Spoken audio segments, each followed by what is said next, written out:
let's say we wanted to figure out the equilibrium constant for the reaction boron trifluoride in the gaseous state plus 3. So for every mole of this, we're going to have 3 moles of H2O in the liquid state, and that's in equilibrium.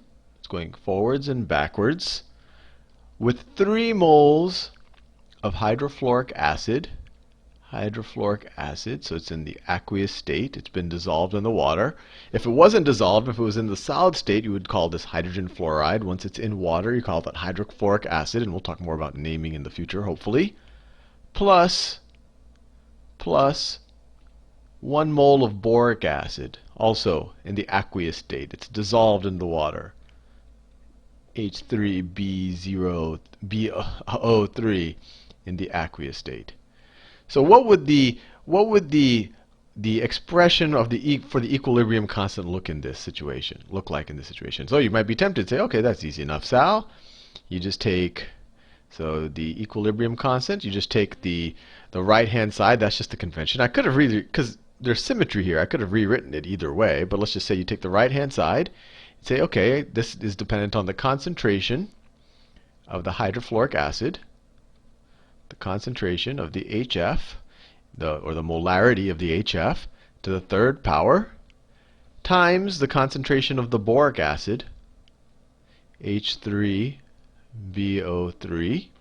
And remember, this intuition of why you're taking this to the 3rd power is, what's the probability? Because in order for the reaction to go this way, you need to have 3, I guess you can kind of view it as 3 molecules of hydrofluoric acid being very close to 1 molecule of the boric acid. So this is, if you watch the last video I just made about the intuition behind the equilibrium constant, this is indicative of the probability of this reaction happening, or the probability of finding all of these molecules in the same place. And of course, you can adjust it with a constant, and that's essentially what that does.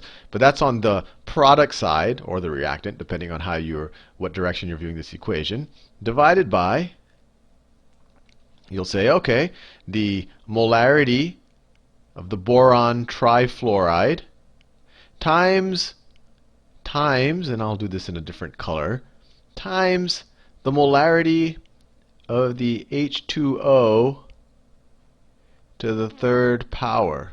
And that's, of course, H2O liquid. Say, there you go. We'll just figure this out. And my rebuttal to you is, I want you to figure out the molarity of the water. What is the concentration of the water? Remember, the concentration is moles per volume. But in this case, what's happening? I'm putting some boron trifluoride gas essentially into some water, and it's creating these aqueous acids. These other molecules are dissolved completely in the water. So what's the solvent here? The solvent is H2O. The solvent is H2O.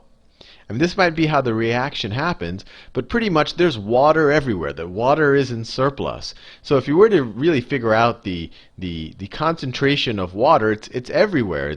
There is no, I mean, you could say everything but the boron trifluoride, but it's a very high number. And if you think about it from the probability point of view, if you say, okay, in order for this reaction to happen forward, I need to figure out the probability of finding a boron trifluoride atom or molecule, actually molecule, in a certain volume. And it also needs 3 moles of water in that certain volume. But you say, hey, there's water everywhere. This is the solvent. There's water everywhere. So I really just need to worry about the concentration of the boron trifluoride. So you could say the forward reaction. You could say the forward reaction rate forward, is going to be dependent on some forward constant times just the concentration of the boron trifluoride. The water is everywhere, so you don't have to multiply it times the concentration of water, whatever that means, because the water is everywhere. So the denominator here, you do not put the solvent. So the correct answer for this one is you only put whatever is actually dissolved in the solution. Because frankly, the concentration doesn't actually make sense for everything else. And if you think about it from the probability point of view, that also makes sense because there's always water around. So if you said, okay, what's the probability of finding water at any small volume of our fluid? It's going to be 1. So you could just multiply it by 1 there, but that doesn't make a difference. Now, what about the following reaction? And this is called a Well, any equilibrium where you have different states of matter is called a heterogeneous equilibrium, or heterogeneous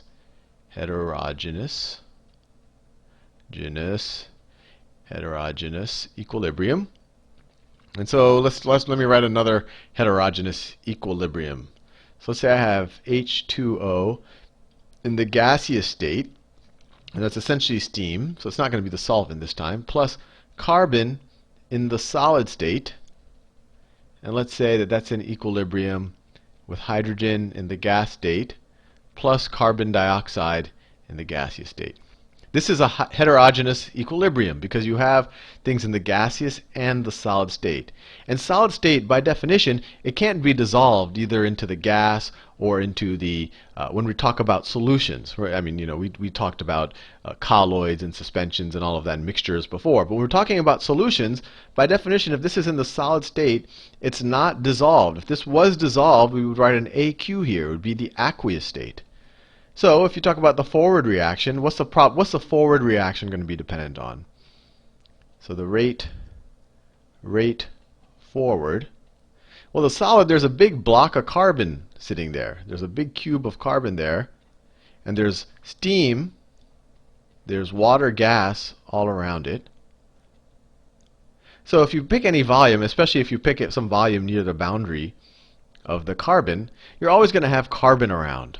It's just what matters is the concentration of the water gas. That's what's going to derive the forward rate. So the forward rate is going to be dependent on some constant times the concentration of the water gas.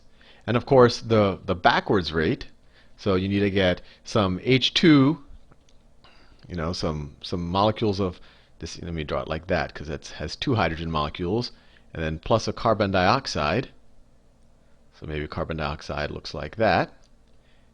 So the reverse reaction, so rate, let's call that reverse, is going to be equal to some constant times the probability of finding both of these molecules in the same place. And of course, the probability is related to, or it's on a first level approximation, dependent on the concentration. So it's the concentration of H2 times the concentration. And to find both of them, you multiply the probabilities because you need this and that, plus times the concentration of the CO.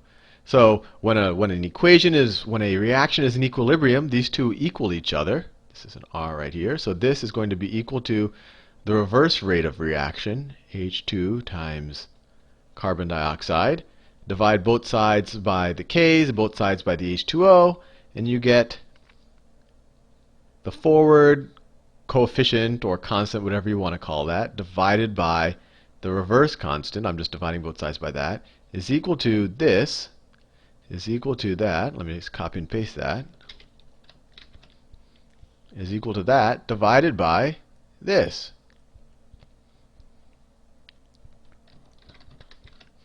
You go take for that and you divide it by that.